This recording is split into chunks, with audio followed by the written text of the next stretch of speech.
Well, hello everyone. Welcome back to my channel. I am Gebo the Shaman, and today we are talking about, well, really giving people free astrology readings today. So, if you join live, I will get to your astrological charts. However, before that, I need to get these other people who have joined and gave me their birth information. So we will be discussing and analyzing their their charts first. So they've agreed to put their information out there for me to give them a reading publicly. So yeah, let's dive right into it. Oh yeah, I do need to post in the chat. Just give me a second. I need to post in the chat. If you'd like your birth chart read here on stream, then you can just submit your birth chart information, which means I'll put that in the chat. Basically, that means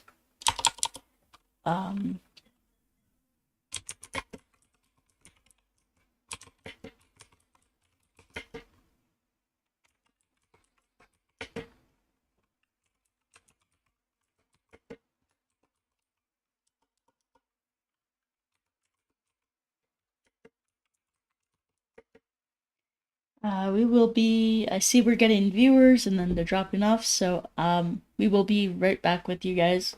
I'm just typing a comment into this comment section so that everyone knows what to do if they want their astrology chart read, because there's certain information that I need to have.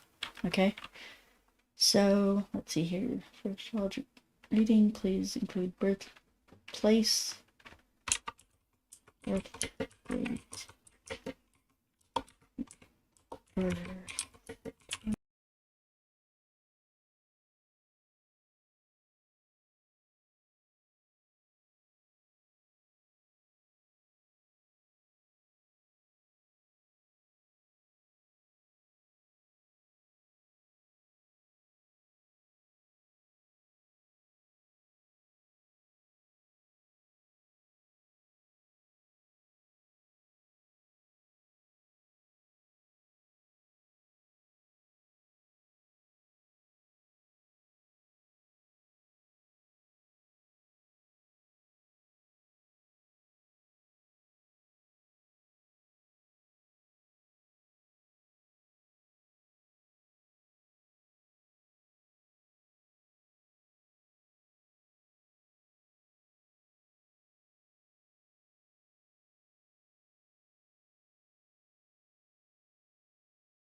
Oh shoot, sorry guys, I was talking all this time and you can't hear me. Hopefully that's better now.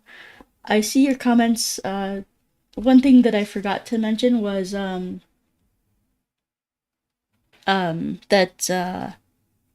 be, you need to put in there with your comment the month typed out. So that'll help a lot with your month typed out. And it's yeah, that'll be good. All right, so so to recap, as I'm still talking like you guys heard me. So to recap, I'll be doing free live astrology readings today with y'all. Two people have already, given given me their birth info, so we'll be talking about their charts first. But if you stick around, I will be going into detail with your chart. So include here's what you're going to want to include in the comment. Spell out your month of birth with your birth date, your birth time, which is like please do like AM or PM, and also do your birth city, birth state, birth country. That way I can get those things into my computer. Also, it will take me some time to like enter the information, so be patient with me. I have a lot of stuff to do today, so it's gonna be a lot of technical stuff, and yeah. All right, so as well as I'll be showing you my tablet screen, so which I need to also set up. So, All right, so let us begin. I will go to my other screen here. Let me see here. There we go. All right, now, all right, so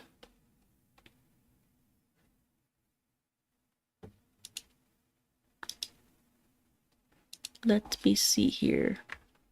Also, how are you guys doing today? It's been a weird one for me today, so just like getting everything situated and everything like that. So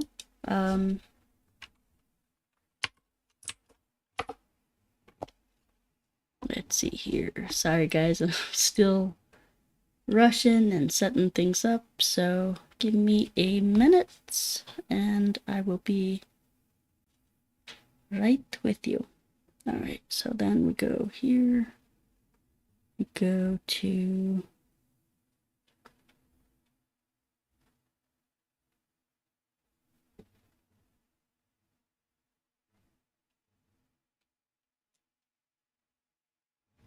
there we go. Another thing I have to contend with is these like technological issues and stuff, so I close all my tabs.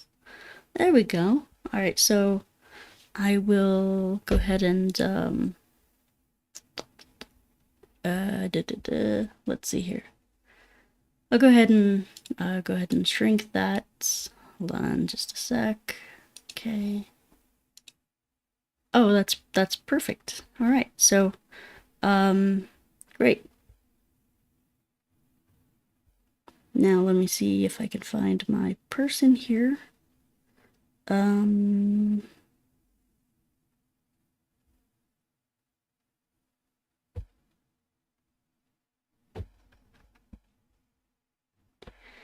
Okay. Whew. So thanks for all the support, guys. I appreciate the emotes and all that. And again, I see people typing in their chart, but it's their stuff, but it's not in one comment. So it's going to be really difficult for me to read your chart if it's not like in one concise comment. So just a heads up. All right, so let's just jump right into it. So this is a person who has commented on the stream, or on my post actually, and so she was wanting to get her chart read. So I do have her chart here. I've already put it into my computer, so that's a lot faster. Yeah, I see you guys typing into the comments. Thanks, guys. Yeah, so let's get started with this. So one of the things that she asked was, let's see here. So we have Julie Regino, and I have her D1 up. So she says her 3 questions are how to find my purpose in life, job, career-wise. And so let me just address that. Purpose in life, career-wise, well, Funny enough, I do offer a service that tells you, that I interact with you. I give you like, we go on a guided meditation to basically, to find out what that is. So that's another avenue of doing this. Another avenue is looking at your chart. You're looking at your 10th house. So I will do that, and I'll explain everything that I'm doing now. So with this one, we have her D1 chart. That's her birth chart. And so when we look at the 10th house, what do we see? We see Taurus, we see, that's the third house. That's, Gemini and Venus. So as far as what she would do career-wise, she would be involved in some kind of communication, some kind of marketing, some kind of business work, and Gemini is the sign of communication, commerce, doing business, short-term travel, things like that. And Venus, with her Venus in here, this is like where she gets her value from.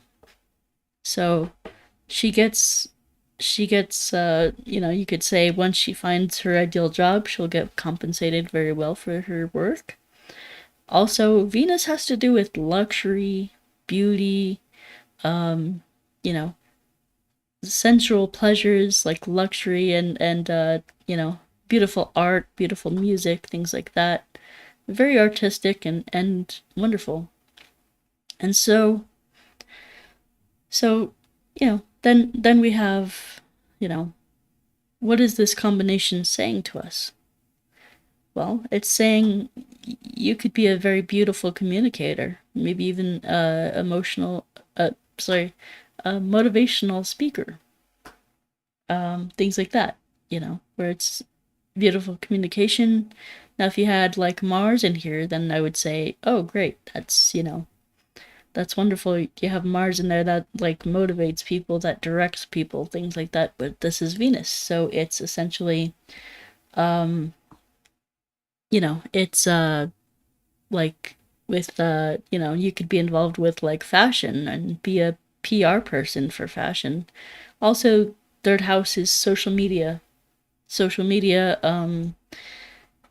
like that. So, it could be communicating with people like a social media manager or things like that.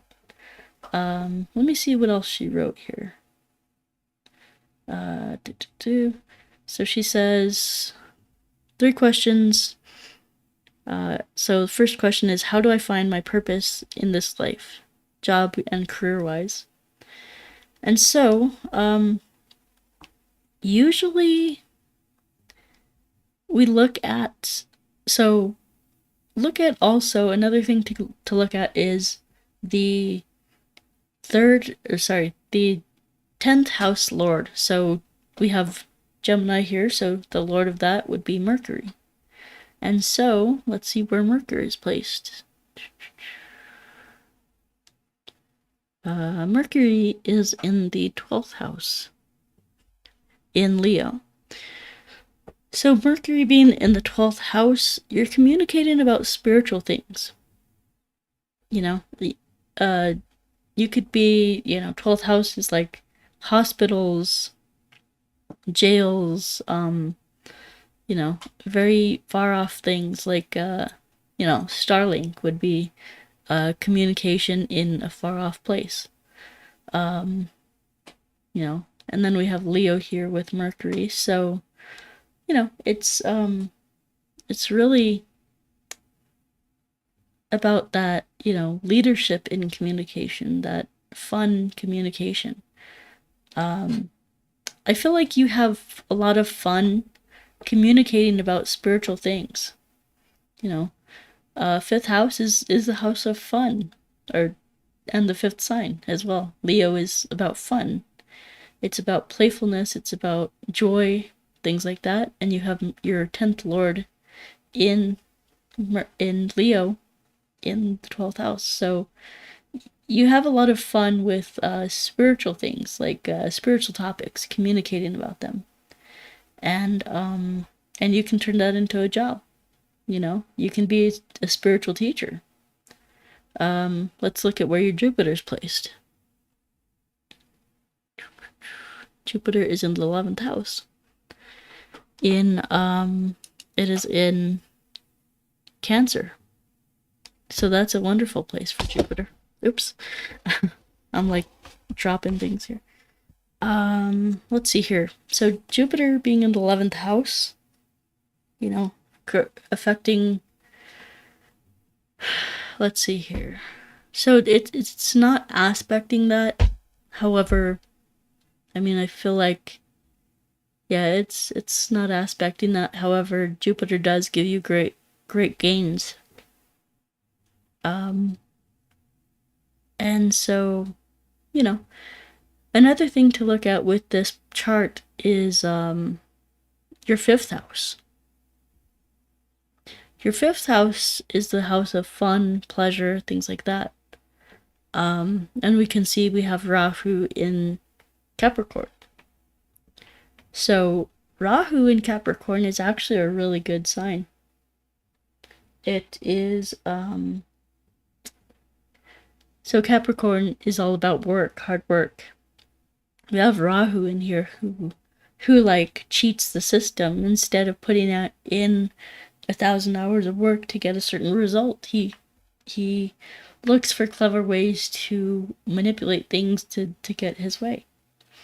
And so with Rahu here in the 10th house, you know, these are kind of a little bit of conflicting energies here. It's like, you know, Rahu wants the results now. And Capricorn is saying, nope, we gotta wait. It takes time. You know, those are the kinds of things that Capricorn says.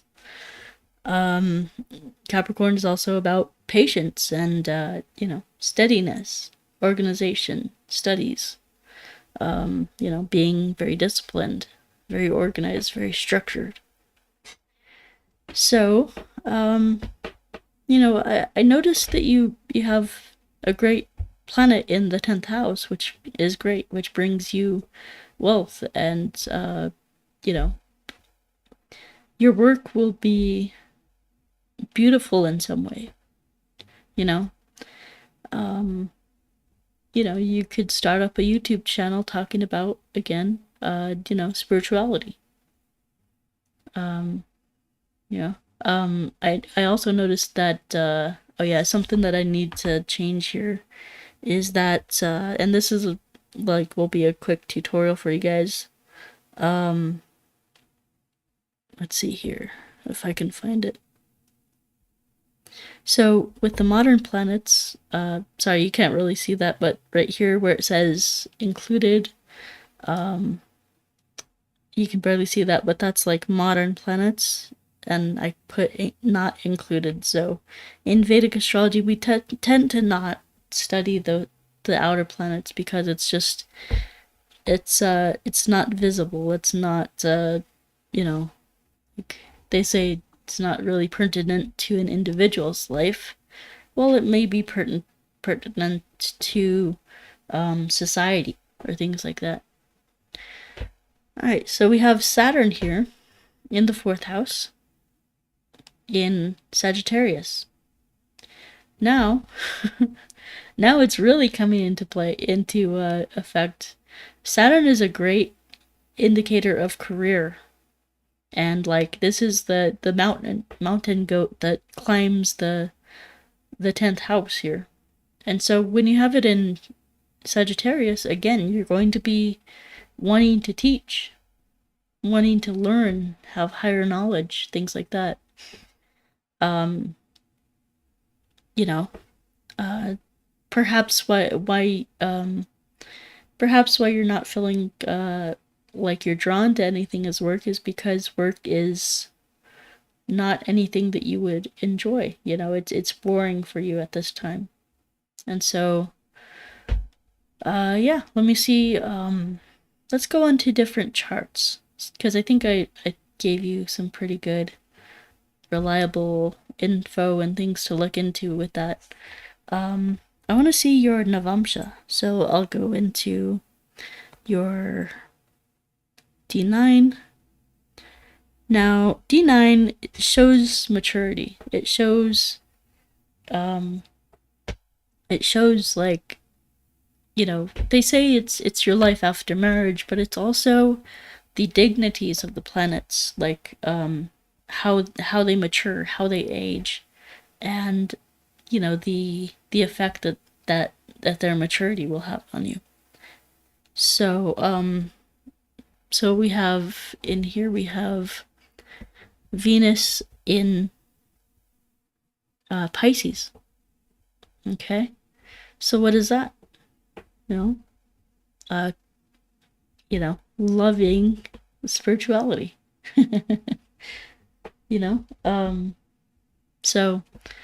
So you have a love for spirituality. You have a love for communication, as we saw in your previous chart with Venus and Gemini.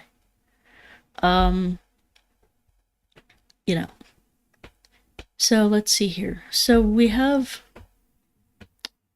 right here, we have Jupiter with Saturn. And so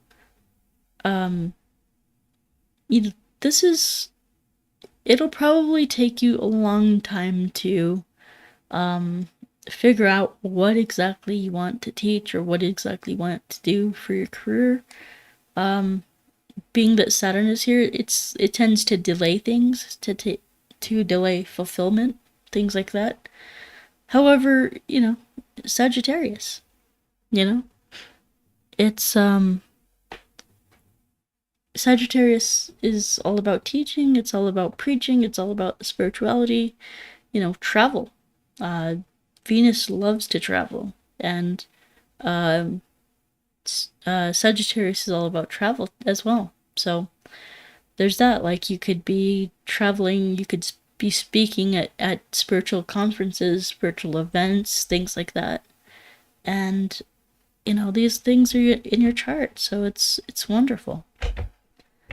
Also, the 5th house right here is a sign of looking at the 5th house with Cancer. 5th house is also a sign of what you enjoy. It's fun, it's playfulness, it's enjoyment, it's as well as like dating and romantic relationships and things like that, and children. But it's also, fun and joy as well. So with Jupiter in Cancer here, it tells me that you love to like just embrace people as family. You love to have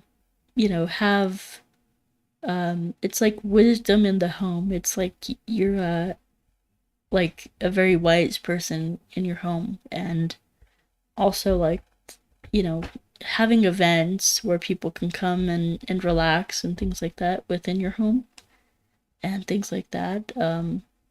Again, it's spirituality, guru, teacher in the home. And so you might love to like teach your family about spirituality or things like that. Oops, what's going on here? Oh, sorry guys, hold on.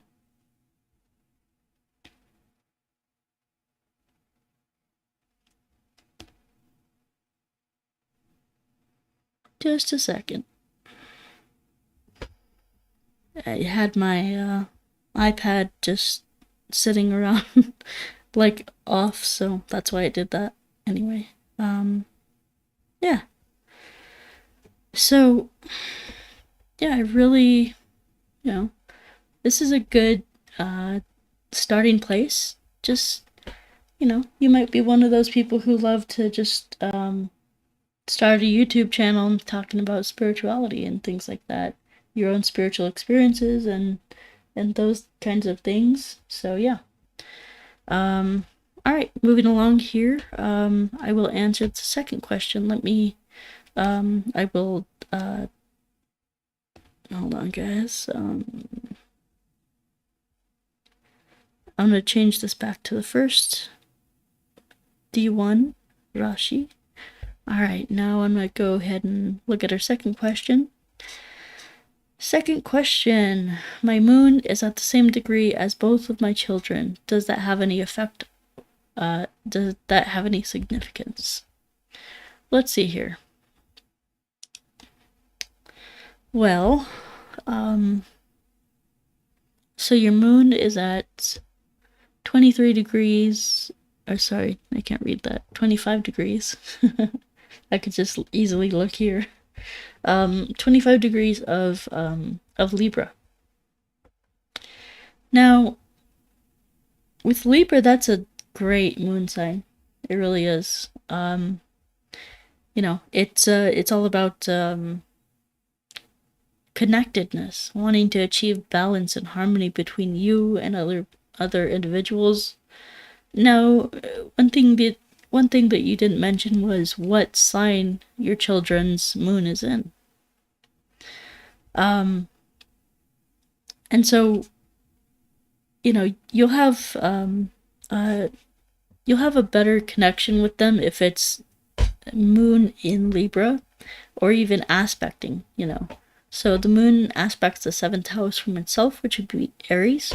So if they have moon in Aries at 25 degrees, or even in that same nakshatra. So we have moon at 25 degrees, and that would be Vishaka nakshatra, pada 2. And so, this is a great thing to research. KRS channel has a bunch of videos on moon through the nakshatras and even through the padas. So I would highly recommend going to his channel and really diving into that. That's like way beyond my knowledge and expertise. Maybe I'll get there one day, but yeah, it's it's kind of difficult learning all that stuff, all that new stuff. I'm a stubborn I'm a stubborn person when it comes to learning new things. But let me see here. So yeah, I mean that's pretty much the answer for that. Like, if it's in, like, let's say Capricorn at the same degree, that wouldn't be aspecting your moon. It's the moon's aspect is either in the same house as itself or directly opposed, 7th house from itself. So yeah, I mean, it's just a great, if you have that combination, moon in Libra or moon in Aquarius at 25 degrees, that's great. But if not, it doesn't really, have any significance. I will tell you, like, if you do have moon conjunct or moon opposing at the same degrees, there tends to be like a very, like, a soft connection there, like a vulnerable connection, loving, relating to each other on an emotional level, intuitive level. And so that's where we get this kind of thing happening. So, but if it's not there, then it just has no effect.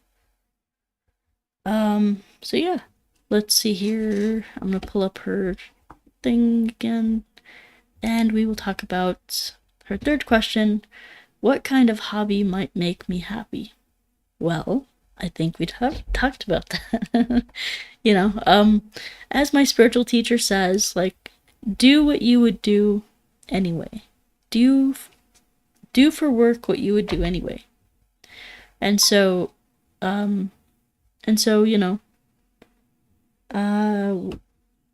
like, the things that you would do for work, the things that you're interested in, do them anyway, do them as a career. The things that you would do as a hobby, do as a career. And that way you'll not have to work a day in your life. That's the old saying. So as far as what you do for a hobby, Um, you know, you're a Virgo ascendant, so you're very detail oriented, very, calculating, analytical, critical, things like that. And so your fun house would actually be Rahu things. So maybe you could be involved in, like addiction counseling or things like that, or as far as career goes. But um, hmm, I Rahu here is like in the fifth house is seeking. He wants to be at the top. He wants to have that status. He wants to have that prestige. Things like that for fifth house. Um, I see your comment, Memoir of Life. Thank you so much. Thank you. Love you. Yeah. Let's see here. As far as fun goes, we could also look at the ninth house as well. That's Taurus. Taurus again with Venus in the yeah. It's Taurus and Venus don't have a relationship, but let's see here. Or I mean, they're not together, so yeah, Taurus. Well, sorry guys, I'm just going through things in my mind. It's just kind of trying to process while I'm talking so I don't bore you. Okay. Let me think about this. With frick. Alright, it should come up again. Let's see here. Come up, come up, come up. I have to reconnect because anyway. There we go. Alright, so what you love, I would say you want to do what you love as a hobby, right? So maybe it's writing books. Maybe it's Gemini stuff. Venus and Gemini, very powerful combination. Writing, speaking, communicating, maybe doing translating different languages and things like that would be interesting to you. Something with language, communication skills, interpersonal connection, things like that. So yeah. As far as that goes, really where your Venus is like the shining diamond in your chart. That's the thing that's going to set you, heads and tails above the rest. Is like Venus is like, because that's what gives you the, your love, your passion, your obsession, things like that, as well as, where Mars is. And again, let me see here. You have Mars in Aries. Let me see here. I'm trying to figure this out. Mars in Aries. Yes. In the 8th house. And so when you look at this, this combination of Venus and Mars, someone once said, like, if you combine your Venus and Mars placements together, boom, you have your passion. So Mars is placed in Aries. Mars wants to be the leader. He wants to conquer. He wants to achieve, he wants to go after his passions. However, your passions might not be lining up with what you feel as your career. And again, we have technical problems. All I can do is laugh at it, guys. I keep forgetting to like tap on the screen so it'll stay up. But anyhow. But yeah, you know, you have Venus, or sorry, you have Mars in Aries, so that's passion. Is to, you know, in eighth house. That's the most important part of this is eighth house. So eighth house, you know, spirituality again, doing deep shadow work, having a passion for diving deep into your unconscious mind, and really, you know, just diving deep into that, and you know, a lot of shadow work, a lot of desire for growth and change in life. And so what I would consider a hobby is maybe you write self-help books. That just came to me because you have that Venus in Gemini and Mars in Aries in the eighth house. So maybe you write about your childhood experiences, or maybe you write about your, you know, your past traumas and past hurts. And so yeah, these are the things that you know, fit this combination like perfectly. So that eighth house placement is very powerful, and with Mars and Aries in the eighth house, I'm sure you've gone through a lot of stuff in your life, a lot of traumas, a lot of ups and downs, and a lot of you know, crazy times, and just traumatic circumstances and things like that. So um so yeah, that's all I really wanted to say for that chart. I hope I helped you in some regard, and we'll go ahead and move on to the next chart. If I can keep my laptop open. This thing really bugs me. Alright, so then let's see here. So yeah, I hope that helped you. And then I'll go to this other chart here. Let me pull it up here. There it is. Okay, so this next person says, the questions are, what are my natural talents? And so for talents, you know, we actually, oops, where did I go? For talents, we actually look at the let me think here. Sorry guys, again trying to talk and keep you guys entertained. But my mind is kind of lagging behind. Let's see. Let's just look at your chart here.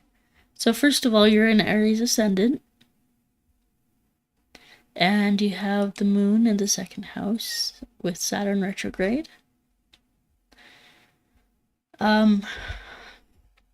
Third house is naturally strengths. If you didn't know that, like third house is like your courage, your bravery, your strength, as well as the ninth house too.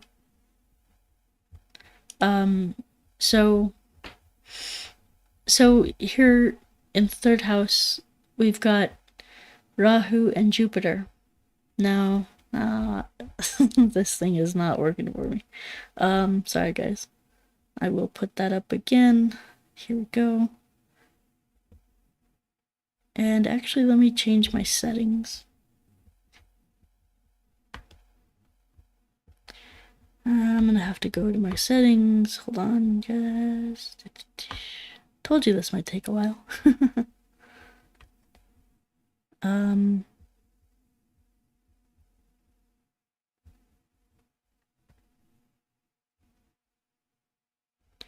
And then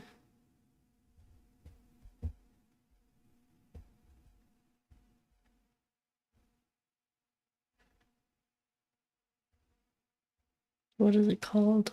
Sorry.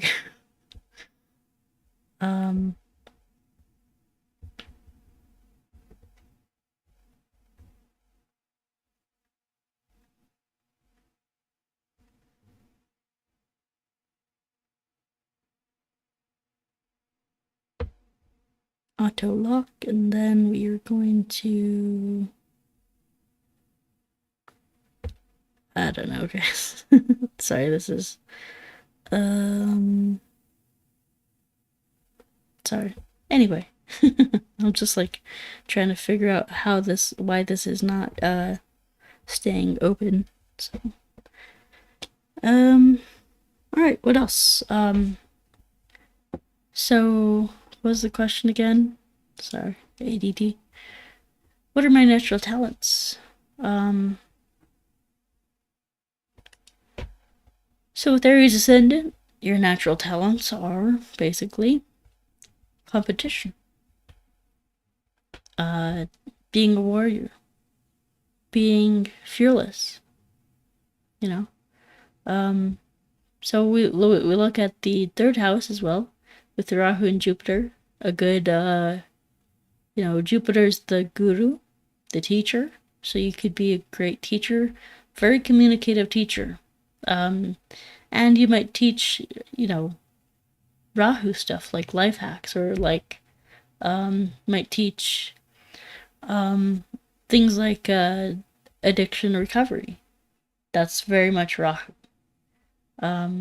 Things like that. So Rahu is almost like the trickster.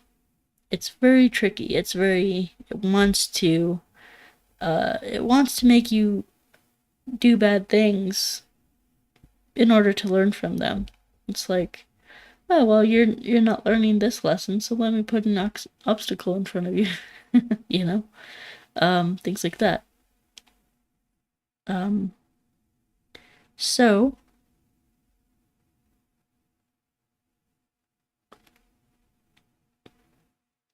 let's see here.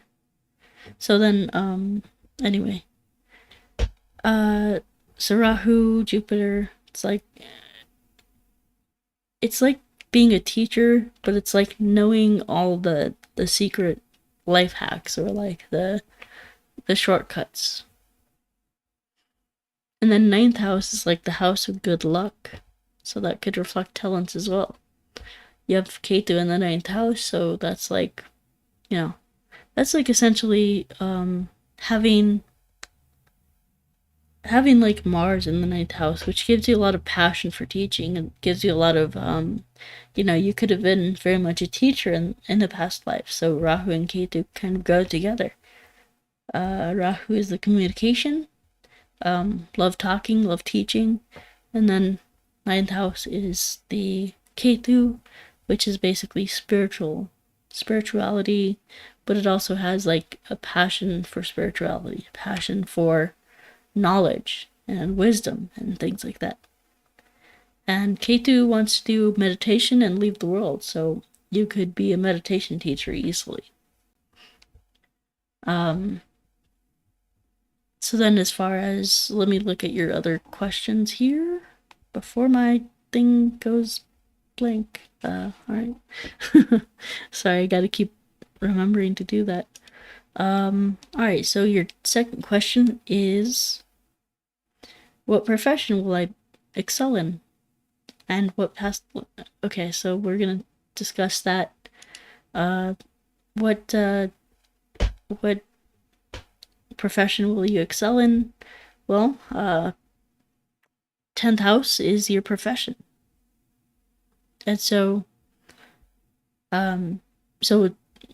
Capricorn is very business-minded, very, very strict and to the point. And then we have Mars in here. So Mars in the 10th house is a great, great sign. It gives you energy and willpower and life force energy and to put towards your career. And so, so Mars gives you that life force energy to put towards your career, and it is in Capricorn. So, a lot of people think that Mars-Saturn combination, or Mars-Capricorn, or Mars-Aquarius is a bad thing. It's like pressing your foot on the gas and the brake simultaneously. No, I can tell you that is definitively false. Saturn is the general. Saturn is like the king, the ruler. He has the top position. He is the patriarch, you know. And so he tells the warrior Mars, go and fight this battle for me. Go do this. So he gives him direction. He gives him strength. He gives him, you know, like instruction. And so with Mars and Capricorn, you'll find a very exacting Mars, a very smart and, could be dangerous, could be, but Mars in the 10th house actually, it really dives in there and just does his work with precision, like a precision SWAT team or a precision SEAL Team 6. It goes in there, gets the job done, and accomplishes the mission and heads on. It does what it has to do, and no more, no less. And so, you have to look at what Saturn is commanding him to do. And look at your Saturn. Where is your Saturn placed? Saturn is in the 2nd house with the moon. So Saturn with the moon in the 2nd house in Taurus. So once again, this is a wonderful position for the moon to be in Taurus. And moon in Taurus is especially lovely, especially in Rohini, which is where your nakshatra is placed, where your moon is placed. And so moon loves to be here. It is all about the opulence, about the, again, why I'm saying moon is because it's conjunct your Saturn. So this gives Saturn some energy from the moon. And so what the moon does is it loves the opulence, the luxury, the resources, the support, the nurturing that Taurus offers it. And so, so what happens here, and then, with Saturn here, Saturn says, okay, we'll use that energy. We will take that energy and apply it to the 10th house. And so when it goes to, because it lords over the 10th house, you're having 2nd house energy in the 10th house. What is the 2nd house? What is Bharani? What is the moon in Taurus? Taurus is all about finances. Taurus is great at finances. And Taurus is wonderful at finances, and it's also great at like art, beauty, savings, dealing with family as well. 2nd house pertains to family. And so what you have here is the Saturn-Moon combination. You'll find that your moon is actually very steady. Taurus is a wonderful sign for the moon to be in, because it stabilizes. It's an earth sign, so it stabilizes that. The moon also wants to rise and fall and move, and it's constantly changing, and it's constantly morphing and evolving with the phases of the moon. And so you'll find this Taurus energy stabilizes that, as well as you have Saturn here, which also stabilizes the moon, because it's very slow moving. Also, there's some negative things about Saturn with the moon, being prone to depression, prone to mental illnesses of various sorts. So yeah, And, so yeah, this is very much just really, the positive side of it is great. It's all about money, wealth, finances, things like that. So ideally, you could be a financial planner of some kind, a financial manager of some kind. Saturn loves managing, and the moon is very much geared to knowing the trends of stock market, the trends of like wealth management and things like that, what you need to invest in, what you need to do, and all that stuff. So yeah, financial analyst or something involving even art or beauty, things like that.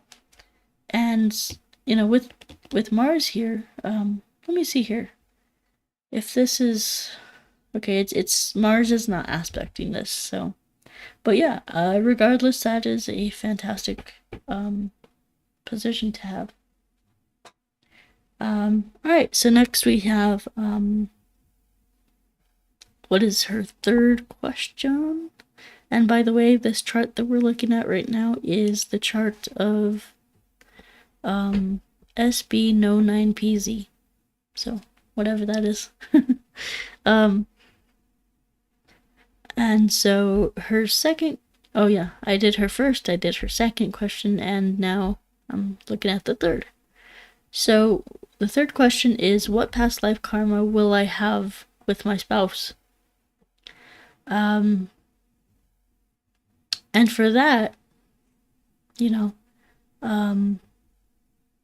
sixth house is the house of Prarabdha karma, which means unchangeable karma. And then the spouse, the chart of the spouse is the D9 chart. Oops. Which means that we'll look at your D9 chart. So, and figure it out from there. So go to your D9 chart, Navamsha, and then look at the sixth house. So your sixth house is Libra in the sixth house with Mercury and Venus in there. All right, so essentially with this one, Mercury and Venus in the seventh house. So you're going to have to resolve some communication issues. And you're going to have to resolve, past life karma revolving around communication issues. You're going to have to resolve around about equality with each other, treating each other as equals.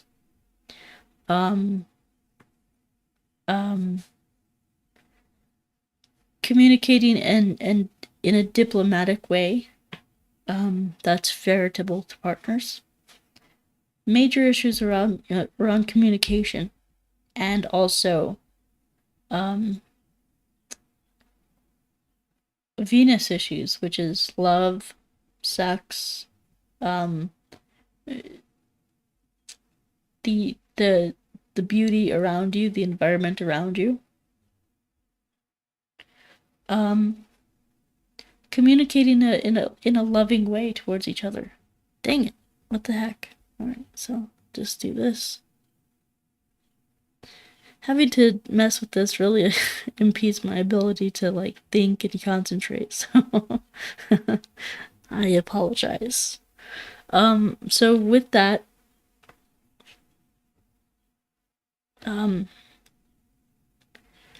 so you have Venus and Mercury in the seventh house.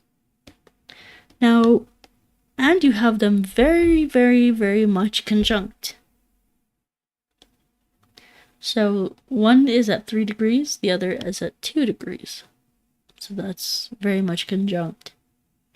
I will say having this Libra with Venus here, it lends itself to healthy and loving communication with your partner. Libra is all about, equality and fairness to both parties. It's just the sign of the ambassador, the diplomat, going in between countries and working out peace negotiations and peace deals. And we have the ability for communication, Mercury. So it's communicating peacefully with your partner, even though you might have different ideas, you might have different kind of like perspectives about things. It's very easy to become hard-headed, Aries ascendant.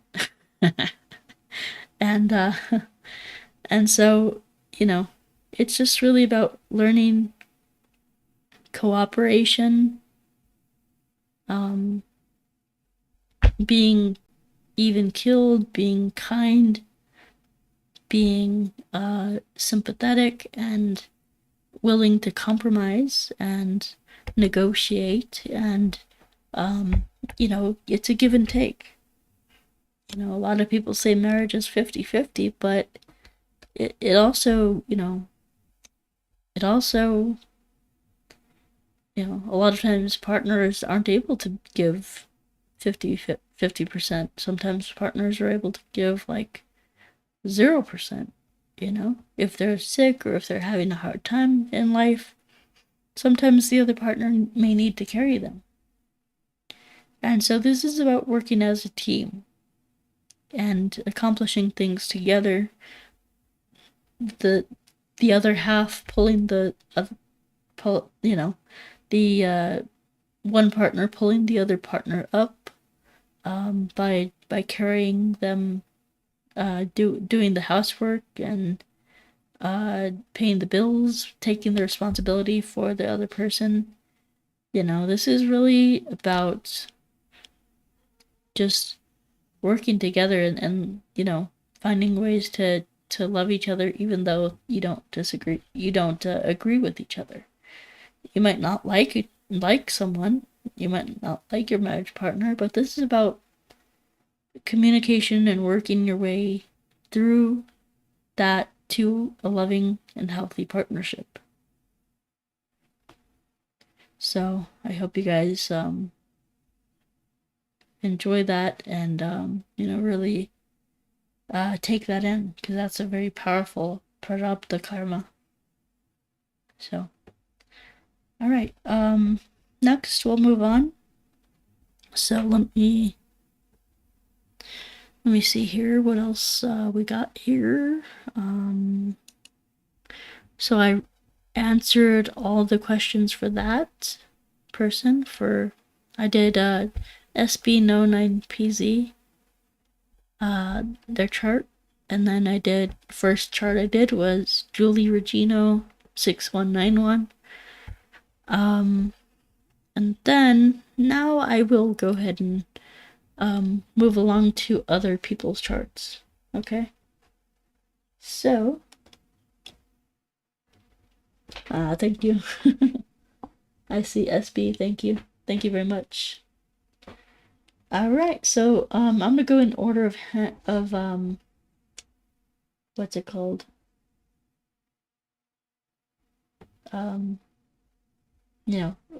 The comments.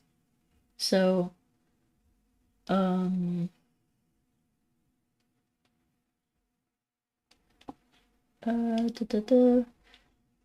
Clamate Turisto, I see you put your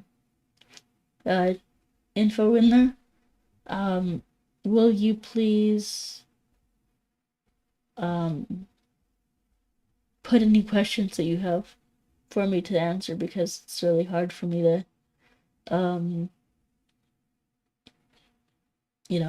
like say what help you if you don't have like what you want me to talk about.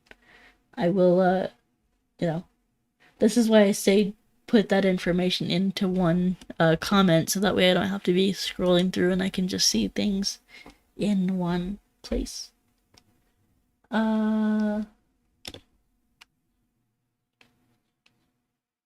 Pewley 88, hello, how are you? SB, can't hear you. I fixed that issue. No audio. You're muted. I got that.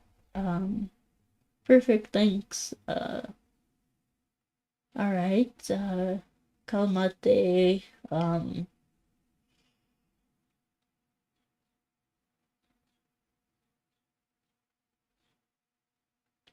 let's see here. I'll do Kalamate then. Let's see here.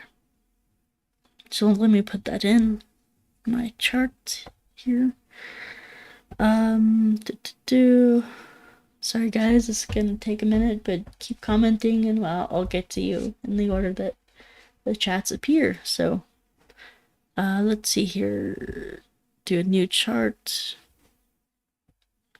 And sorry guys, I'm so sorry you can't really see much of my screen here, but you know, that's really the main thing that we're looking at. All right.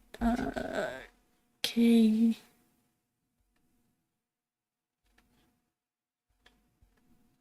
Kalmate to ta and male. Okay, great.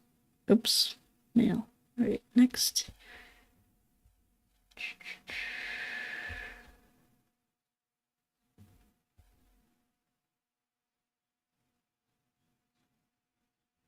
All right, so let's see here. He says, Olean, New York.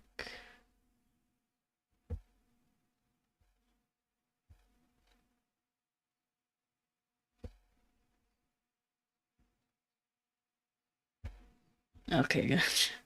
So confusing. Olean.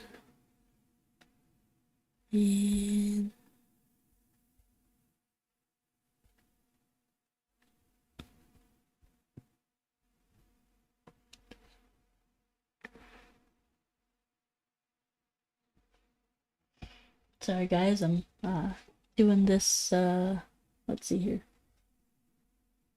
I got you, Kalmate. I'm doing your chart now, buddy. I am just entering the information. Alright.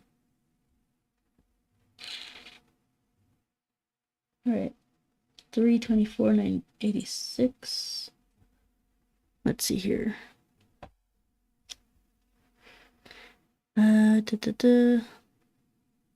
3 March 24th, 1986.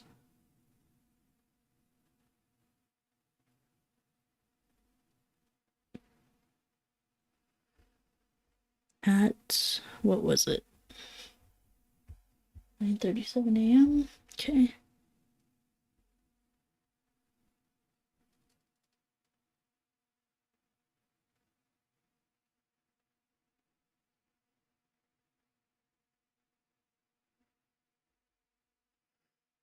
And then I need to, I'm so sorry guys, this is like taking a long time. But I'm just trying to make sure I'm doing it right and correct, and so that takes a little bit of time. So let me look up New York DST 1986.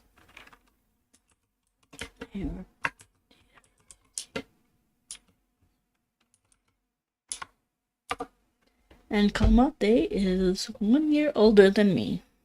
So, ain't that special? April? Alright, so let's see here.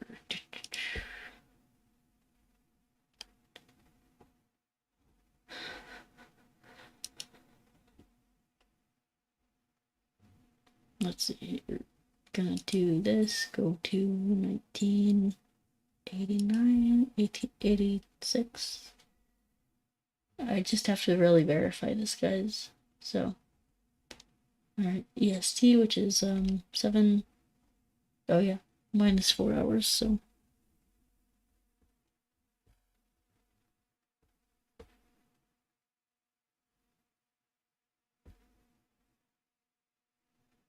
Alrighty, we're done. And then we go to Kalmate. Let's see. Okay. There we go. Alright, so we have in Vedic astrology, we have Jupiter and Venus in his ascendant. That's wonderful. Now let me go back and see what he was asking me. Let's see here. Looking for advice on balance and relationships, friendships, career, parents. I am learning to understand and express boundaries and limits, but it's a new skill that I'm still clumsy with. As me too. Yeah, that's...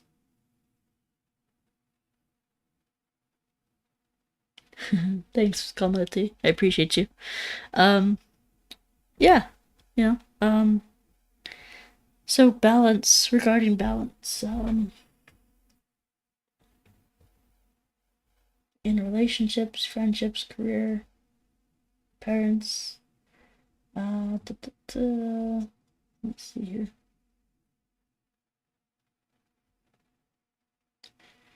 I got you. Okay. So, let me see here. All right, so regarding balance,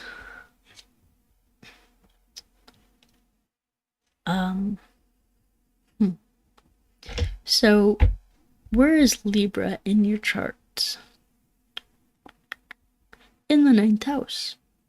So you are learning balance. That makes sense. So, well, first of all, aside from the chart reading, I just have some things to add, not based on your Vedic astrology chart, but balance. Let me see here.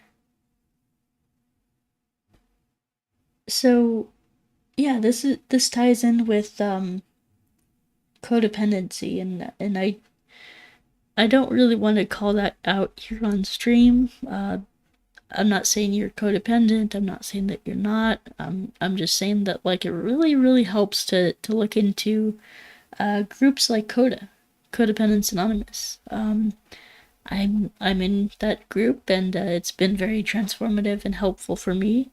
And so, yeah, if you're looking for help with like boundaries and balance and things like that, highly recommend Codependence Anonymous. That's just a great service and a great resource to explore.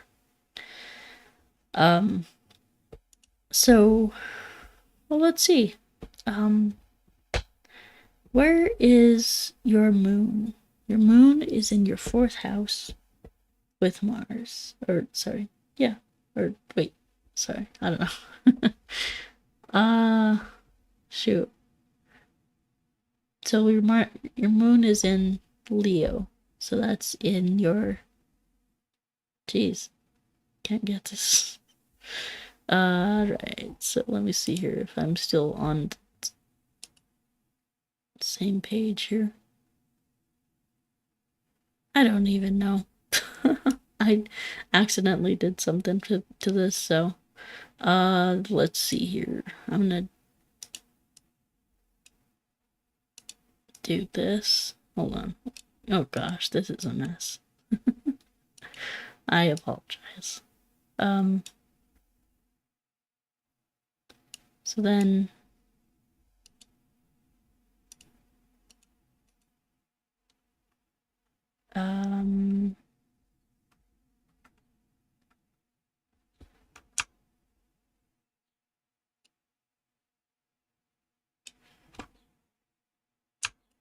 sorry, I'm resizing this.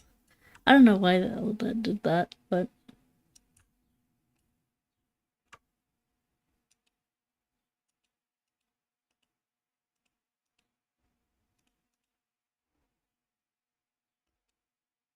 I apologize.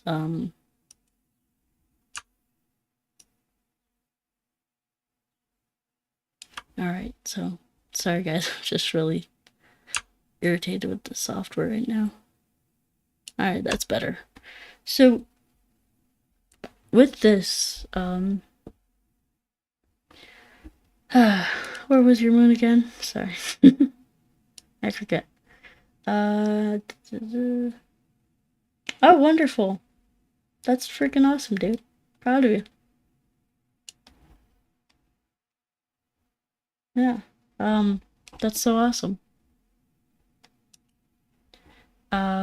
Let's see here.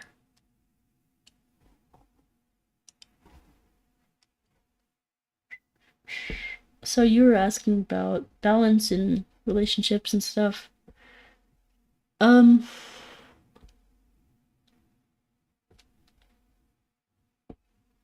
So one thing that I could recommend is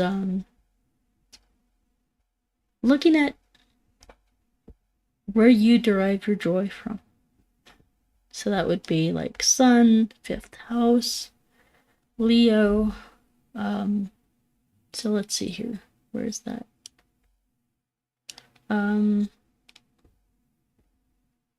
So where is your Sun placed? Let me see here. Sun is in the 8th. Or wait. See. The 6th house in 8th house with Virgo. So your Sun is with Mars, and well, I should just say this. Sorry, I'm like all over the place just trying to process. And as well speak and, not have my technology crap out on me like it's about to do.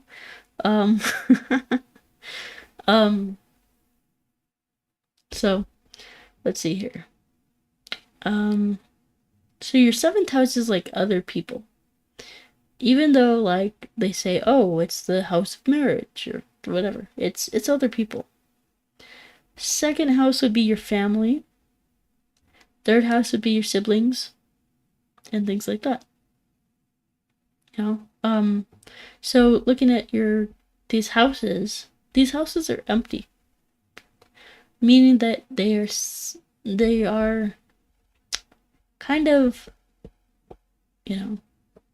these are areas where it feels void. It doesn't feel like you're getting anything from them. And so this leads us to, codependency if we're having problems with family, siblings, relationships, any relationships, romantic partners or whatever. But yeah, I mean, this is a hard one to do because it's like, well, I don't know. When you say balance, is moon in... I am so confused.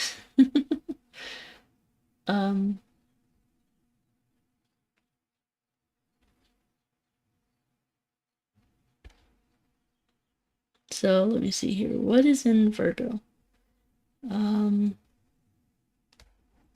Actually, oh, that's why. I'm pretty slow in the head. Hold on. I was looking at your D9 chart. That's not the right one. Let me switch back to D1. This is embarrassing. Let me see. So, yeah. I was looking at, because you guys can't see this, but I have like to the right of this screen here, I have like the planetary positions and their signs, and it was telling me something else than the chart was. So I was like, what in the hell? Alright, so now I get it, because I was on the wrong chart. So why in the hell? Alright, so there, that. Alright, so moon in Leo. Where is Leo? 4th house. And so, where is Corva Falguni too. So where is your sun? Your sun is in Pisces. And so that is in your 11th house. So you naturally like communicating with people. You know, your sun is in the 11th house, your extroverted personality, and you have Venus here. So you have great ability to communicate and be like an artist and things like that. To sorry. I got you. Let me see here. So Venus with the 12th house here. Yeah, I mean, anywhere that you have your Pisces, you know, that's naturally going to be unbalanced, as well as Libra. So you have your Libra here in the 6th house. And you know that's some people say like that's an area of troubleshooting your balance in life. So 6th house is be like work and stuff like that. Anyway, yeah, stuff like that. So so you have Saturn in your 7th house in Scorpio. So Saturn in Scorpio, you know, that tends to be quite unbalanced. The planet, the sign of like imbalance is really Scorpio. Scorpio is unbalanced because it's like constant change, constant transformation, constant ups and downs. And so this is naturally unbalanced. However, Scorpio is also the sign of the shaman, the balancer. You know, the person who is into occult, spirituality, things like that, to balance themselves out. Many a shaman have had like very crazy like mental illnesses and even physical illnesses, and so they're in like they're like living in primitive times, of course, and so they have to figure out how to balance themselves out. And so they do this through shamanic practices. So this is you know, so it might be good to, you know, Saturn, of course, says, okay, you need to be organized. You need to have your shit together. You need to, you know, organize, plan things, and don't overbook yourself. Like, what I would recommend is like get a scheduler, get a planner, and see when you can fit in time for family, time for friends, time for relationships, and just go off of that. You know, like it's not what the other person necessarily wants to do, but what you want to do, what you feel comfortable with. So I think scheduling your time might leave you time for balance, for meditation, prayer, 12-step work, all that good stuff. And so with this balance, it's really a self-care thing. Again, with you mentioned boundaries.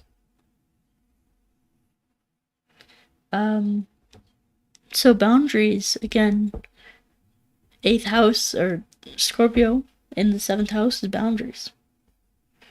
Because what does the shaman do? There's a rune called Yuhuaj, and it's I forget what it's actually called, but it's a rune where it's like this, where a shaman is raising its hands, and it's you know, you could see it's like a Y with with an I down the middle, and so what that represents is literally the 8th house. It's or Scorpio. I mix those up sometimes. Scorpio in your 7th house. It's balancing. It's protecting. It's you know, it's having a protection, an auric shield over your body, which causes you to be able to like heal yourself and balance and self-care and all that good stuff. So there you go. All right. Um, any other questions? I'm gonna take a drink of water here and calm down because I can feel myself just frazzled with freaking technology here and all that stuff. So, yeah.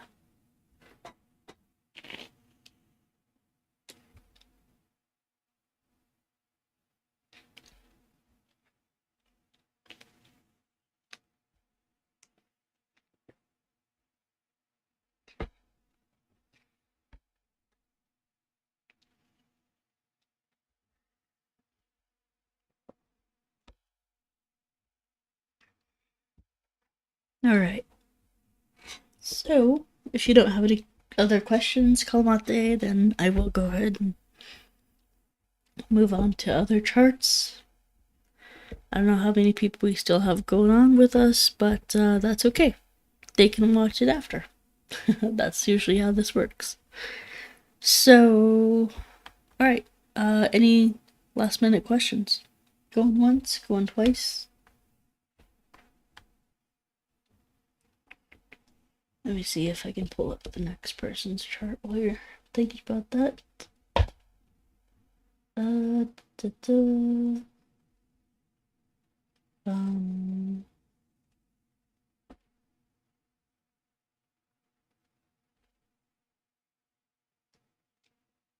Alright, I'm gonna do Polio 88.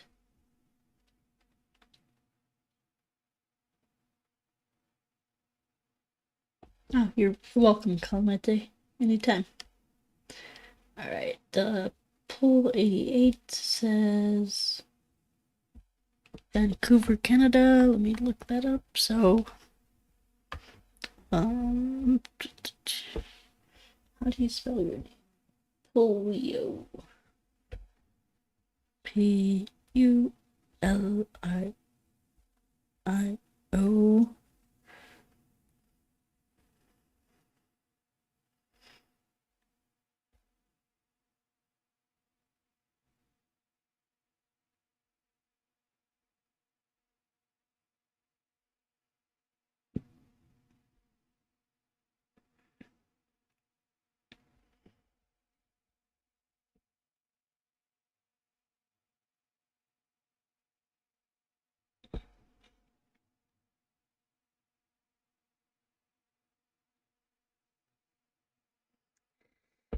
Alright. Vancouver.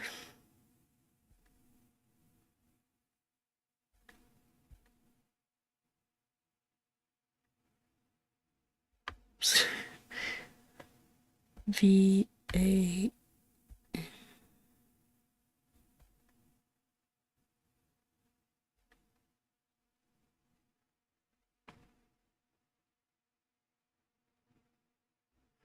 Alright, next we have, what is it? December 17th, 1992.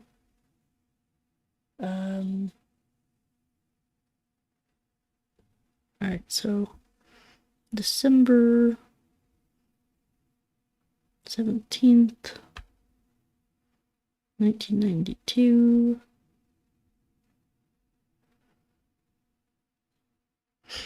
At 2:35 a.m. Cool.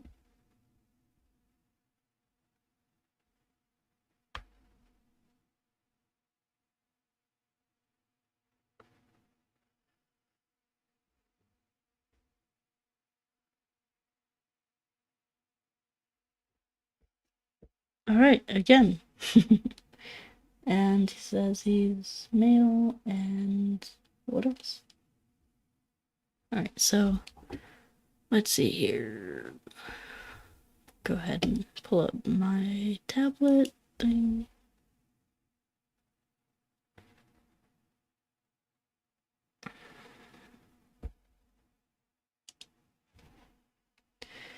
Alright,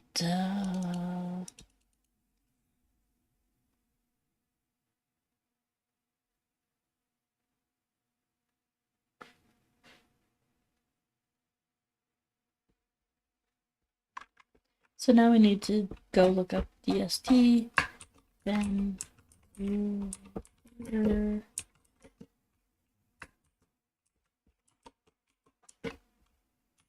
1992, and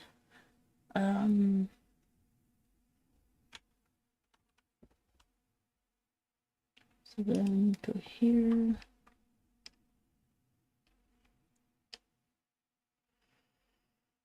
And then time zone.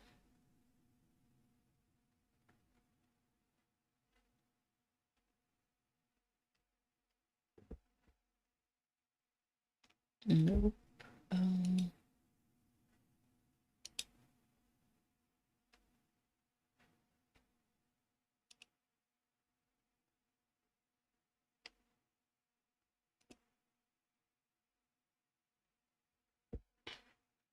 Sorry guys, I'm looking this stuff up. 92 minus 7 hours, but what is the date?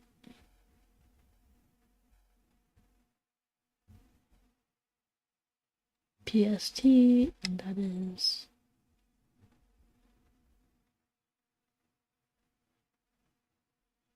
minus 7 hours. Done. Save.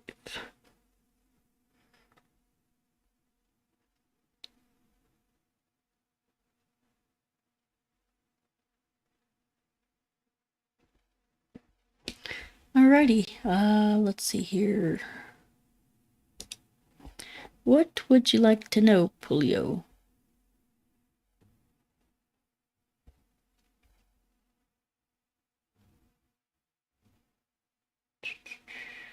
Looking for your comment, Pulio.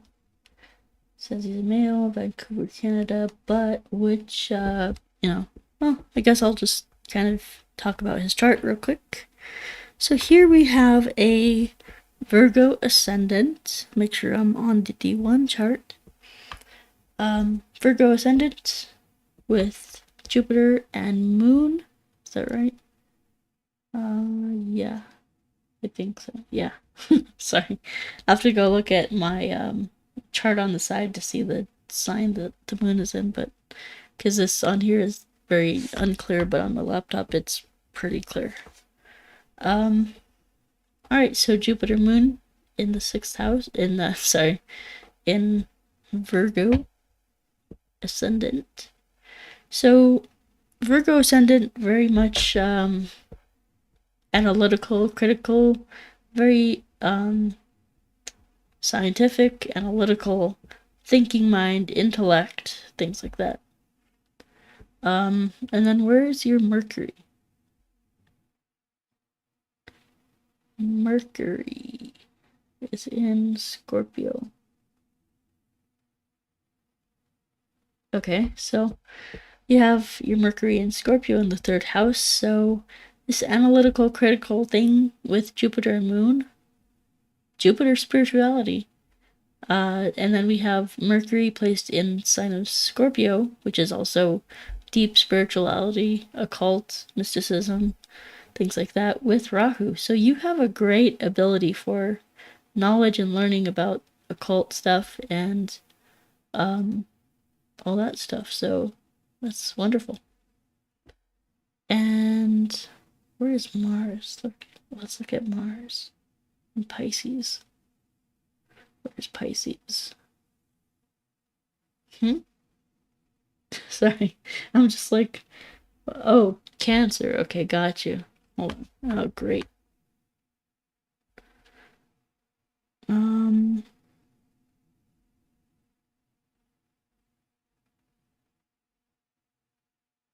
It's connecting. There we go. All right. So Mars is in Cancer, and that is in the 11th house. Mars with Cancer. So, very interesting here. Mars is actually aspecting your ascendant. So you do have that energy from Mars here. And what I'm getting to, what I'm thinking of is like, you're a very critical, analytical, like very intellectual person. And Jupiter is knowledge. The moon is like your heart, your feelings, and then Jupiter's knowledge and guru teaching, things like that. And so you would make a great spiritual teacher or occult teacher, astrology teacher, things like that. Because this is just like incredibly like, you know, well, it's just well placed. Your ascendant lord here is placed in the 3rd house, which means that which is Virgo ascendant. Your lord is Mercury in the 3rd house. Very good for communicating about the occult. Very much about astrology, occult, tarot, things like that. And so you have a great talent for communicating about occult subjects. And this is kind of your forte. Rahu. Learning about the occult, learning about astrology, learning about these various occult topics. It's just really interesting, and so you have Rahu and Mars. So that means that you can sometimes talk without thinking. You can let your passions and your desires and your wants get ahead of you sometimes. Let's see what else. So with Mercury, let's see here.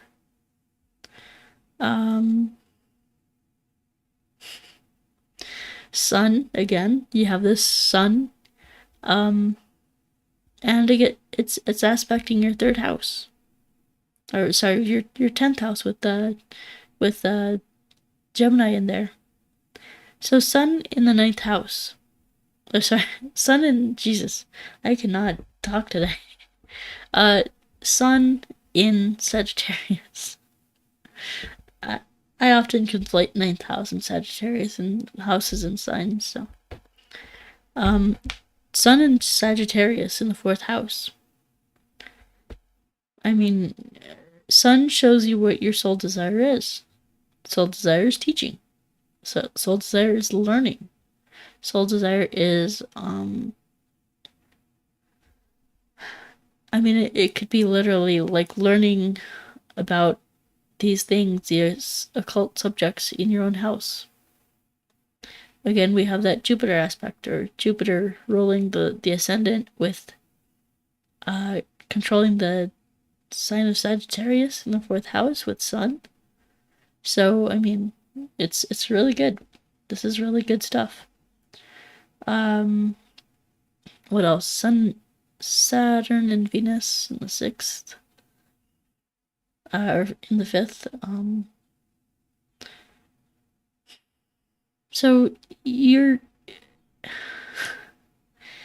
fun is kind of hindered or dwindling, It's Saturn is kind of putting a toll on that, taking its toll on that. However, on your fun, on your sex, enjoyment, life, things like that. But also it's also, you have fun with different areas, with learning occult, learning things like that. And speaking about occult and things like that, so let's see, what else? Yeah, that's pretty much all I wanted to say, was giving like a general kind of overview, because he didn't really ask a question, so that's all I can really do. Alright, next chart here. Let's see here. Before it logs out on me.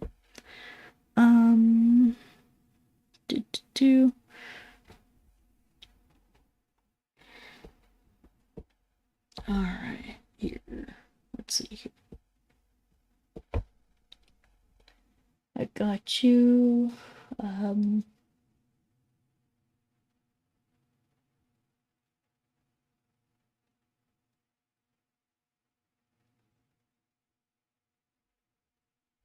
Okay, Sharonda, 81290, 81281. Let me put that in.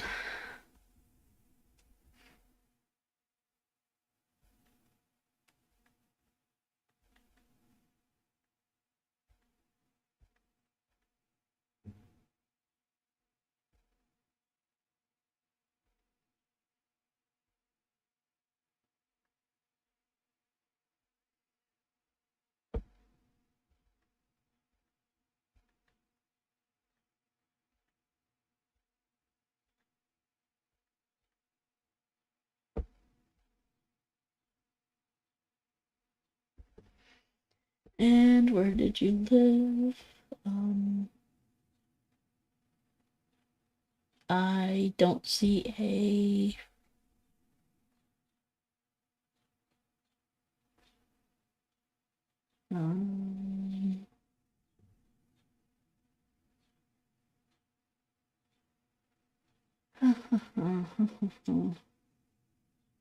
I don't see a place of birth here.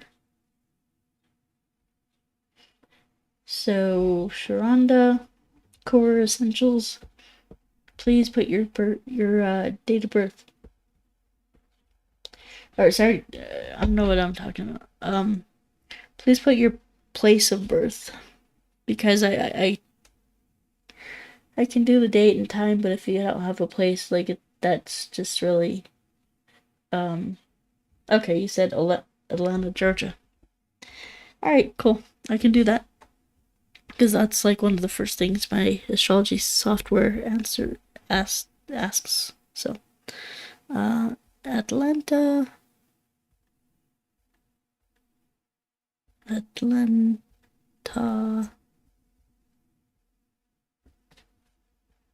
There we go. Next, what was your birth date? 8/12,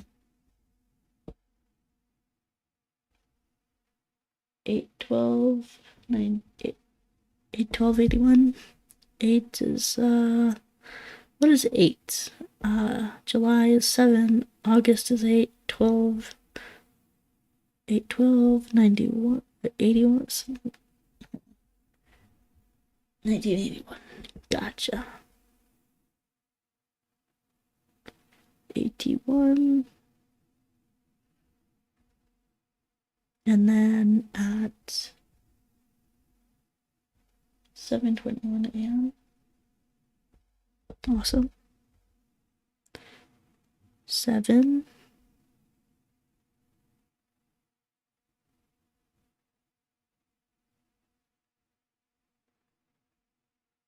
21.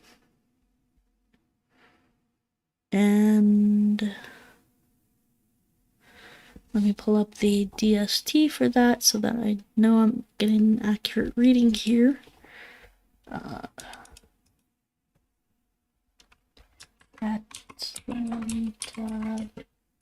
DST 1981. Enter. 1981. Let's see here.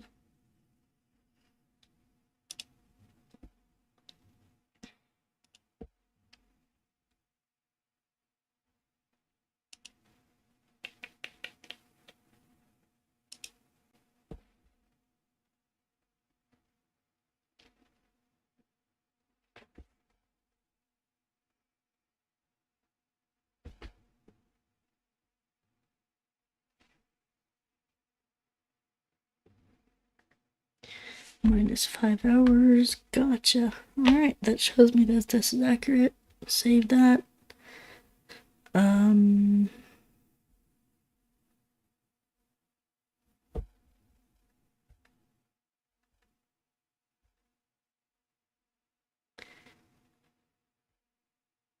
Alright, gotcha. Alright, so this is your D1 birth chart up here. Let me see here. Why is this like this? I don't understand.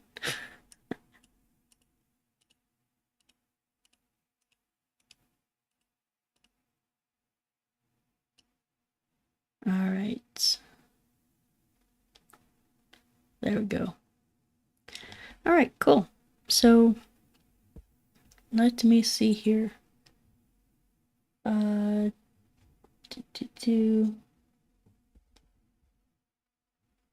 Is wealth on the horizon for me? She asks. Is marriage possible after divorce? Is Rahu my Darakarka? I'm trying to see what sign. Husband. Gotcha. Okay, so first question first. Thank you for your patience and sticking with me. Yeah. Because as you can see, guys, this does take some time and energy and effort. That's why I do normally charge for the service. So, so you asked, is wealth on the horizon for me? Well, Venus ascendant. Hello. No. But that's the first thing I see. Venus. That's wealth. Venus in Leo is your ascendant. And so, yeah. I mean, let's see here. So when we're looking at wealth, long-term wealth, we see the 8th house, and so hold on. So if we're looking at long-term wealth, we look at the 2nd house, and what do we have here? We have Saturn, which is long-term, and Jupiter, which is beneficial. And so, yeah, long-term wealth, yes. In the 8th house. So the thing about this placement is that, sorry, what? Hold on, guys. Hold on. So let me see here. I'm confused. 5, 6, 7. Oh, sorry, it was in the 7th house. Okay.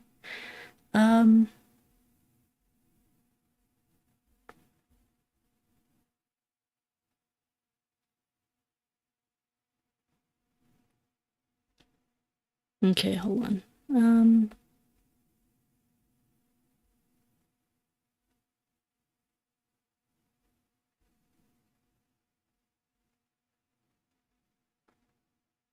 Okay, so yeah, I was right about that. Sorry, I'm just like trying to make everything is like correct and accurate, and I'm not like screwing up by giving you a false reading here. All right, so I need a drink of water because my throat is sore.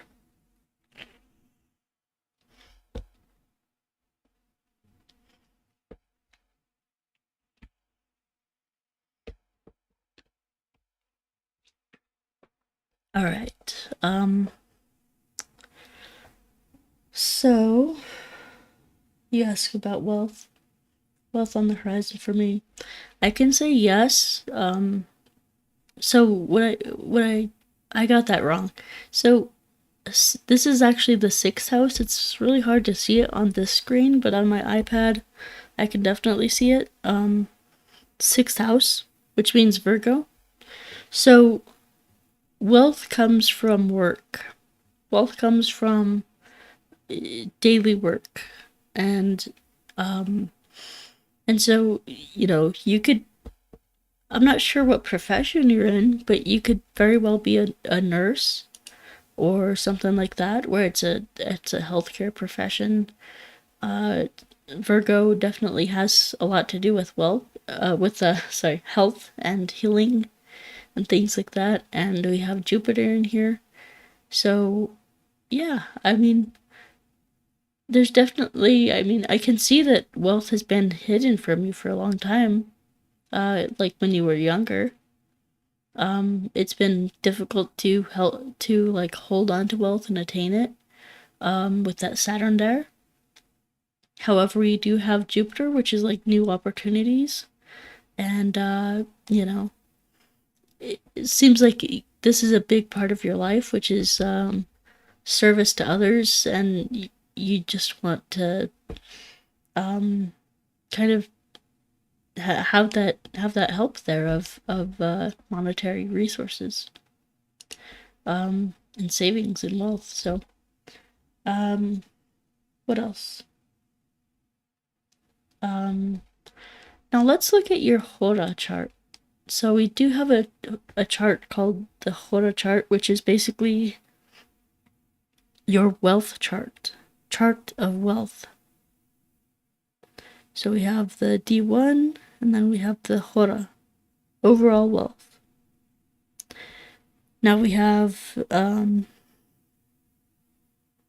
it's similar. So with regards to, let's see here, gains is, so the gains of your wealth is the 11th house of the Hora, the D2.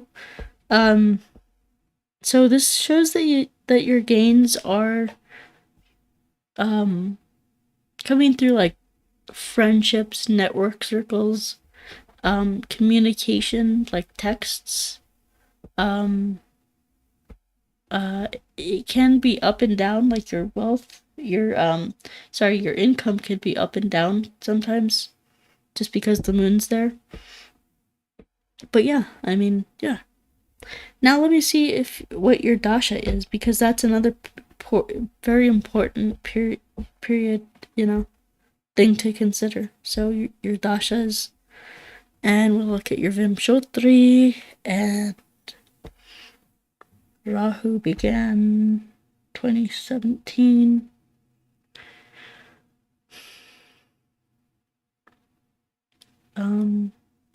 So good thing your Jupiter period begins 2035, so that's in another 10 years.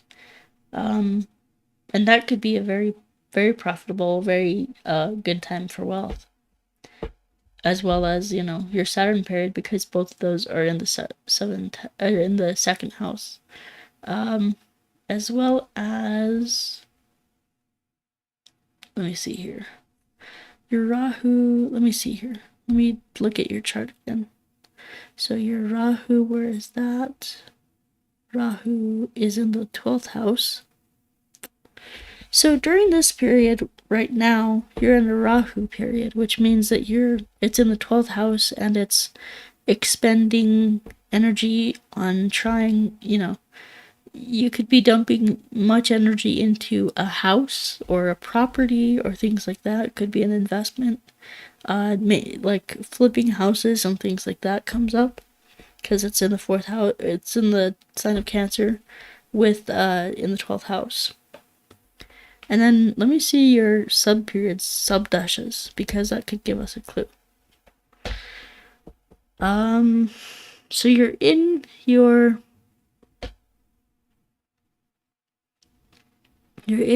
Saturn, your Rahu Saturn period. Now, let me see here.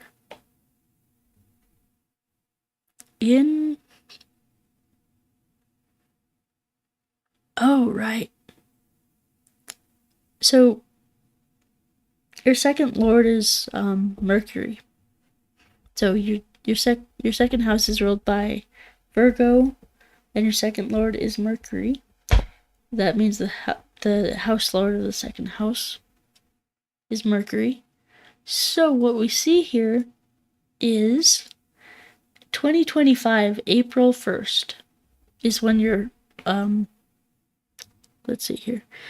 When your Mercury period comes in is April 1st of 2025. That is the time to expect wealth,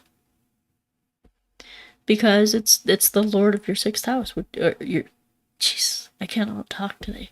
Your 2nd house, which is Virgo. So the lord of your 2nd house is is Mercury for Virgo in the second house. And let me see where this is. It's in the sixth house in Capricorn. So, let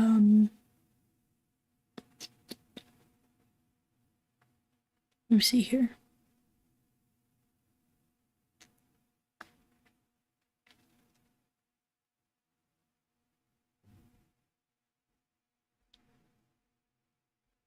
So Venus is your, so I'm just looking at your planetary degrees here. Venus is your Atma Karka, and that's sitting in your first house, or sorry, in your, where was it? Sorry. Let me look at the D1. Yeah, in your first house. Boom. And then let's go to D2. So we'll see where it is.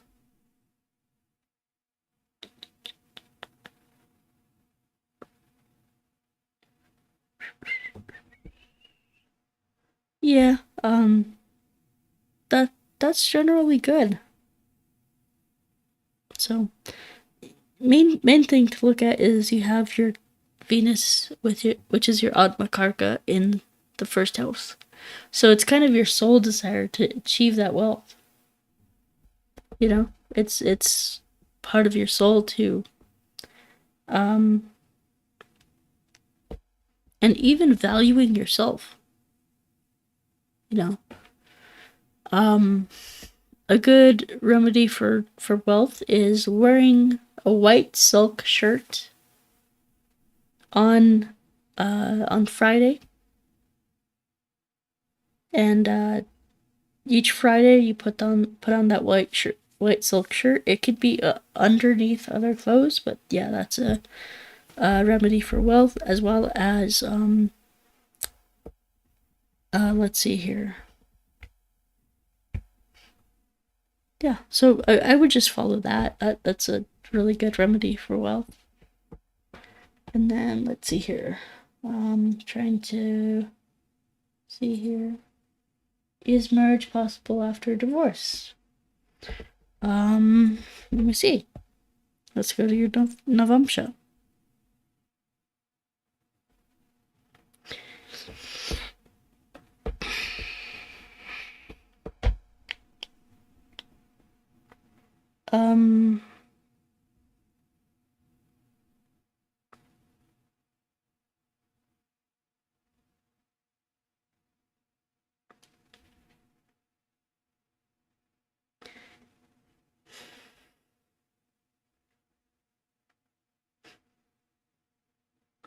You know, what I would say is anything's possible.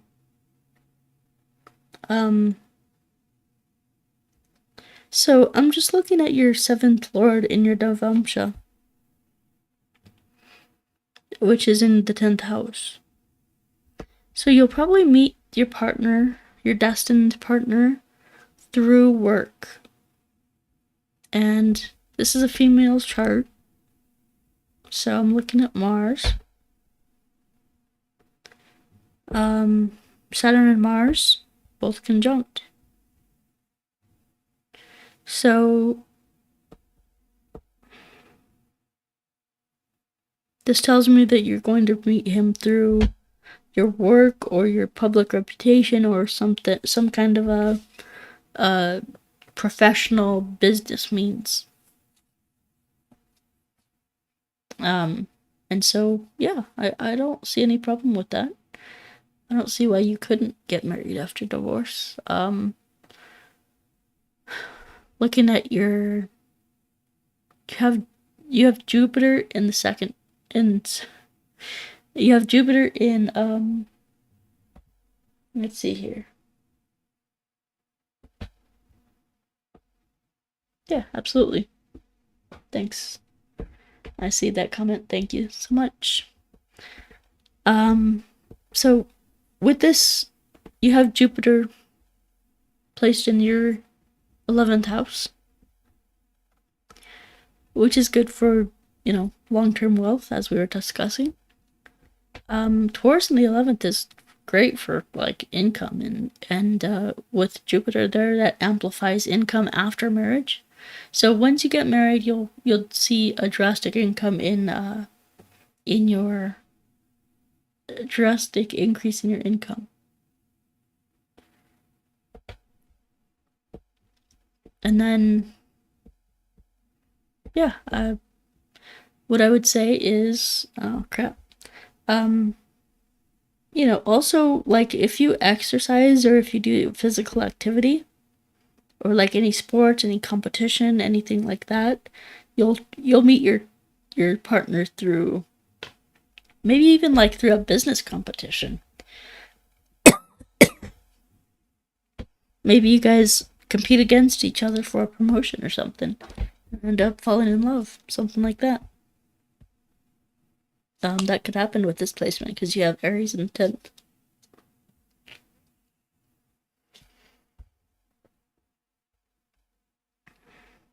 And so, also, you have Aquarius for in your 8th house, with Sun there. So, with this Aquarius in the 8th house, that gives you, 8th house is your joint finances. Aquarius is like groups. Aquarius also represents gains. So, you'll gain through your partner. You'll gain wealth through your partner. And then where is 5? Where is also, so this is another great thing about this. Sun is in your 8th house in Aquarius. Sun is aspecting the 2nd house, which he is ruled by, which is so in the 2nd house you can see Leo there. Sun rules Leo, so you have a potential of taking getting wealth from your partner and putting that, and that being your long-term wealth, your long-term savings, things like that. And so yeah, great wealth. And where is Venus in here? Venus in the 6th house. So it shows me that you get your own wealth through work, through the work that you do daily. And it's just a matter of saving up and things like that. So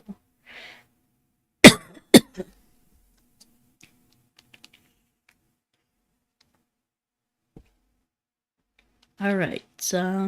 Let's see here. Sorry, guys.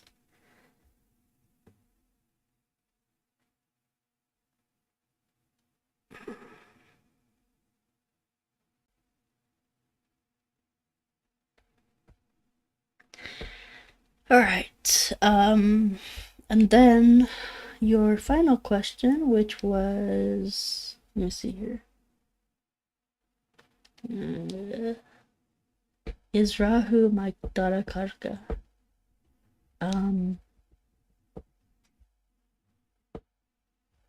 Yeah. Okay, got you. Rahu, let me see here. Actually, I have a software to look that up because I can't remember Karka systems.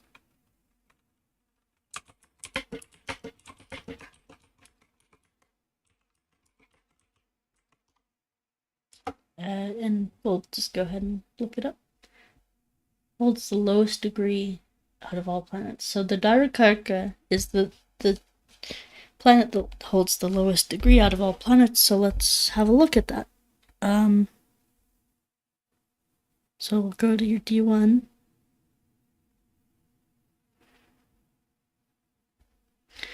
And I'm looking here on the side. You can't see this, but yeah. Okay, let's see here. Yes, Rahu is your Darakarka. So, Darakarka, if you guys don't know, is actually with Rahu here as your Darakarka, it is, but it's not. So yes, it holds the lowest degrees in a chart. However, Dharmakarka cannot be a shadow planet. So, with that in mind, let's see what your Dharmakarka is. So it cannot be a shadow planet. Let's see here.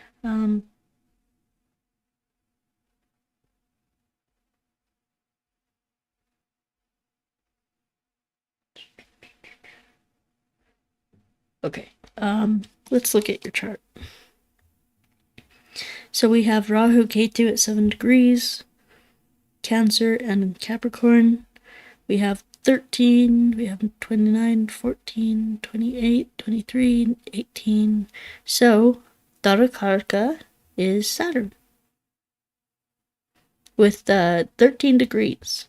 So Saturn at 13 degrees is your Dharmakarka. Now, let's go see where Saturn is. Saturn is your second house. And again, second house in Virgo. So with this one, you know, it's going to be again meeting Virgo symbolizing his work environment, health, nutrition, enemies, things like that. So you might meet him with, like, when you're doing a cooking class, or when you're at work, or, you know, as I said, competing for the you know, top position, things like that. So yeah. Let's see here. Now, Dharmakarka, I don't exactly know a whole lot about it, but I just know that it signifies your marriage partner. Now, you have Jupiter there with Saturn, so that could signify that your husband is like your guru. Your husband is your spiritual teacher. He might be very spiritual or something. Very hardworking, very, again, analytical, critical, calculating, very intellectual. Has a lot of knowledge. Very knowledgeable person as well. And so Saturn aspects what? The third, 7th, 10th. So,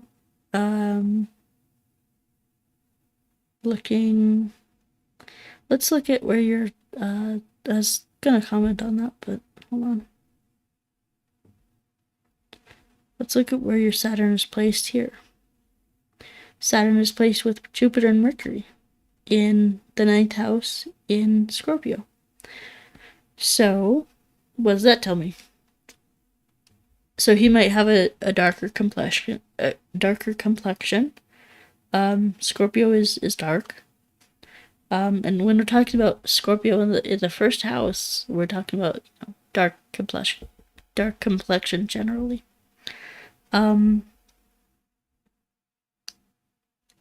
He's conjunct with Jupiter and Mercury, so I mean, he's going to be very much studied in astrology, in the occult, loves speaking about occult, loves teaching about occult, loves, you know, those kinds of things.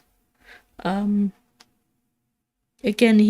this is, when you have Saturn as Dharmakarka or anywhere pertaining to marriage or things like that, tends to be a delayed marriage, which is why you're asking, right? It tends to happen usually after the age of 36. However, it can happen later. Even like 42, like 41, 42 might be around that. But yeah, I mean, there's really no reason that it can't happen after a divorce, you know? There's nothing that, like, in your chart that says, oh, she's just gonna have one partner. No. So let's see here. So with this, sorry, I'm looking at your, what is this? D9. So let's see here. So Saturn in Aries in the 10th house is aspecting your 7th house, which, you know, that's great. You get your 7th lord aspecting that house. That gives it double energy. So yeah. Now, as far as let's see here.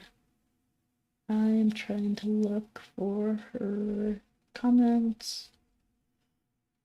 So yeah, your husband will probably be an Aries ascendant.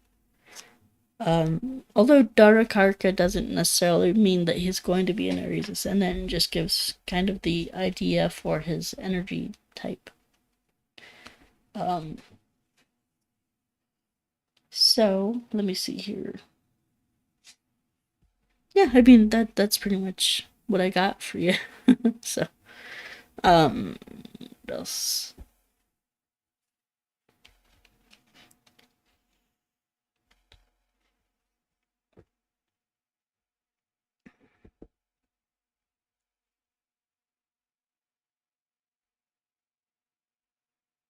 So yeah, that's it for that. And thank you for your kind comments. All right, let's see who else we have here.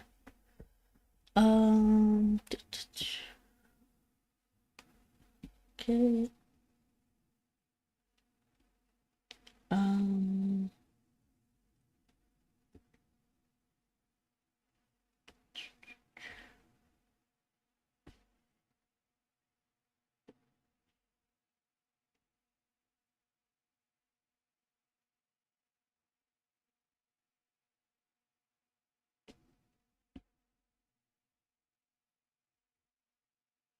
Yeah, I guess that's it for today. So, great stuff. I really appreciate you guys coming on and letting me review your charts and just asking questions and me answering as best as I can.